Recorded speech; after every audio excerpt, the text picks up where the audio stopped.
Hey, what's going on, everybody? It's me again, Golden Blue Dude, and if you haven't already, go ahead and hit the like and subscribe button, especially if you're college football or a college basketball fan. That's all we do here, videos every single day. We also have a great Patreon page now. We have a nice merchandise store, a wonderful website, and of course, you can support Golden Blue Dude through PayPal. And I'll leave the link to all that stuff in the description of this video. But let's get into the video real quick. And I'm really excited about this because I think there's going to be a lot of parity in the SEC East this year. Yeah, that's right. I'm going to talk about the SEC East real quick right now. I'm not going to really get into the recruiting, who they gained, who they lost. But I will say Georgia did lose a lot on their defense. Not really worried about their offense, but their offense wasn't all that great anyways. It's the defensive side of the ball that I'm worried about for Georgia. Last year, Georgia did finish 14-1, 8-0 in the SEC. Number one in the SEC East, and of course, national champions. Tennessee finished 7-6, 4-4 in the SEC. Third overall in the SEC East. And then there's South Carolina. They also finished 7-6, but 3-5 in the SEC, which placed them number 5 in the SEC East. You notice I'm not talking about Kentucky or Florida. I think Kentucky takes a slide and Florida is in full rebuild mode. It's going to take them a while for them to be a contender again in the SEC East. That's why I'm not talking about them. Now for Georgia, they have the number 3 recruiting class in the nation. Georgia recruits at a high level. So I will give that to Kirby Smart, but his actual coaching abilities, the jury still remains to be out. And yes, I realize they won the national championship, but that was mostly based on the recruiting that he's done. Tennessee has the number 17 recruiting class. I think Tennessee is definitely on the up and up. And then there's South Carolina. They have the number 25 recruiting class. South Carolina is most definitely on the up and up. They also did well in the transfer portal, top 10, number 7 to be exact. So they went out and got some pretty good players in the transfer portal, including quarterback Spencer Rattler. So Georgia is definitely more talented than both Tennessee and South Carolina as far as athletes go. But I think right now, South Carolina has the edge in coaching. I like what Shane Beamer has done. He's starting to get South Carolina going at a high level, both recruiting and in the transfer portal. And I think Shane Beamer showcased his coaching abilities last year, beating Auburn that they had no business beating, which I predicted, by the way. So I think South Carolina will take a big step as well. Look, Josh Heupel was a great hire at Tennessee. I'm not denying that at all. But it's going to be a little bit slower than what people expected. I do expect Tennessee to take a step forward, but I expect South Carolina to take an even bigger step forward this year. And my 2 reasons for that is, well, basically what I saw last year, Shane Beamer blew me away with his coaching abilities. And number 2, I actually think Tennessee was left in worse shape than what South Carolina was. All right, let's get into their schedules real quick, because this is really what's going to decide the SEC East. So we'll look at the first 6 games of each team's schedule. First, we'll look at Georgia. They get Oregon in Atlanta. Yes, that is a losable game, but it's basically a home game. So that's going to help out a lot for Georgia. Then they get FCS Sanford, then a road trip to Columbia, South Carolina. I have Georgia on upset alert. Big time upset alert going into Columbia, South Carolina. After that, they get Kent State at home.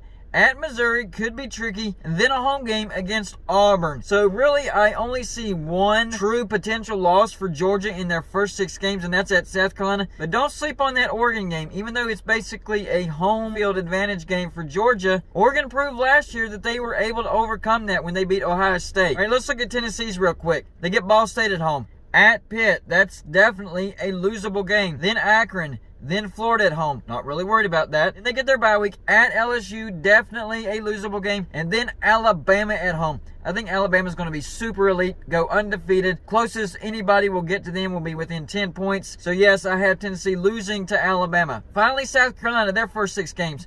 Georgia State at Arkansas. That's definitely a losable game. Always tough to win on the road in the SEC. Then they get Georgia at home. Of course, that's a losable game, but I like South Carolina in that game. Then there's Charlotte, South Carolina State, and then at Kentucky. Even though Kentucky slides down, I'm going to say it again.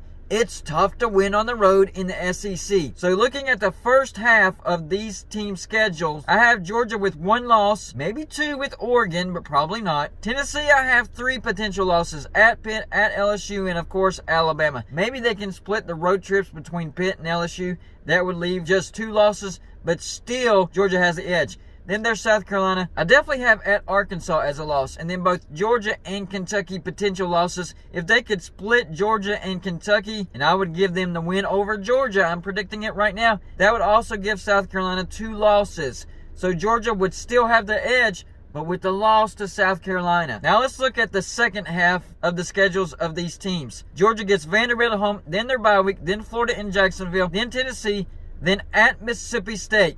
That's going to be a tough road trip. That's most definitely losable. Then at Kentucky. Also, another losable game because, well, it's on the road in the SEC. You get the picture by now. And then finally, a home game against Georgia Tech. Now for Tennessee, they get UT Martin. Kentucky at home at Georgia. That is a loss. Missouri at home at South Carolina. I have it as a loss. And then at Vanderbilt. Finally, South Carolina's last half of their schedule. Well, first they start off with the bye week. Then they get Texas A&M at home. I think that is a winnable game for South Carolina. I do not trust Texas A&M. I know they have the best recruiting class going into 2022, but Jimbo Fisher hasn't shown me anything. Oh, but Golden Blue, they beat Alabama last year. Yes, they did, and they finished 8-4 in the regular season. So yeah, I think South Carolina can win that game as well. Then they get Missouri at home.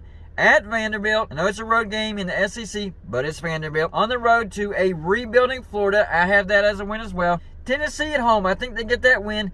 And then Clemson on the road. I do have South Carolina losing to Clemson, but that doesn't really matter in the SEC. The only reason I counted the out-of-conference for Tennessee is the attitude going into the SEC schedule. No, it doesn't hurt your SEC rankings, but it could put a bit of a bummer on your season and your mentality going into the SEC schedule. So as we look at the second half of the schedule, I think South Carolina wins by far. I have 2 potential losses for Georgia in the second half of their schedule, and I have 2 potential losses for Tennessee in the second half of their schedule. For South Carolina, I mean, Texas A&M I guess is losable, but I have South Carolina winning that. On the road to a rebuilding Florida, it is on the road in the SEC, but once again, I have South Carolina winning that as well. So Georgia wins the first half of the schedule, but I think South Carolina wins the second half of the schedule. And this is why I think South Carolina has a chance. They have a chance to win the SEC East this year. I'm not saying they're gonna. I'm just saying, based on their schedules, what Georgia lost, what South Carolina gained, South Carolina has a real shot to win the SEC East in 2022. I had Tennessee up there, but then I looked at their schedule, and it just doesn't pan out to where Tennessee can challenge for the SEC East. So I have Tennessee at 8-4. Georgia, 10-2, maybe 9-3. And then South Carolina, also 10-2 or 9-3. So the tiebreaker would be what? Yeah, the game between Georgia and South Carolina in Columbia, which I have South Carolina winning. And if that happens, South Carolina would win the SEC East via the tiebreaker. Now, this isn't my official season predictions. Those will come out later in the year as we get closer to the season. But breaking it down, based on the schedule, Georgia losing a ton, South Carolina gaining a ton, South Carolina does, in fact, have a chance to win the SEC East in 2022. So don't be surprised if people are talking about South Carolina in 2022 as the potential champions of the SEC East. Last year I got laughed at because I said Kentucky would take the vault up to second place and Florida would fall. That's exactly what happened. I think Kentucky slides down to 3 or 4 this year, depending what happens between them and Tennessee. But the 2 contenders in the SEC East that I have this year are Georgia and South Carolina. And it could come down to that game in Columbia, South Carolina. Y'all let me know in the comments section what you think could happen in the SEC East in 2022. By the way, I haven't forgotten about you, Missouri. I know you're still in the running for JT Daniels. So if Missouri lands JT Daniels, all bets are off and Missouri could slide into the conversation as a potential contender in the SEC East. So once that gets figured out, I might have to update this video. And for those of you who are wondering about the We Are or I Am Golden Blued video, I am working on it. You got to realize this is my pet project. This is my baby. I want it to be perfect. But my plan is to get it out this week. I wanted to put it out today, but there's still a little bit of work to do on it. But definitely, by the end of this week, the I Am Gonna Blued It or We Are Gonna Blued It video will be out. That's all I got for you for this show. Like and subscribe if you haven't already, and I'll see you on my next show.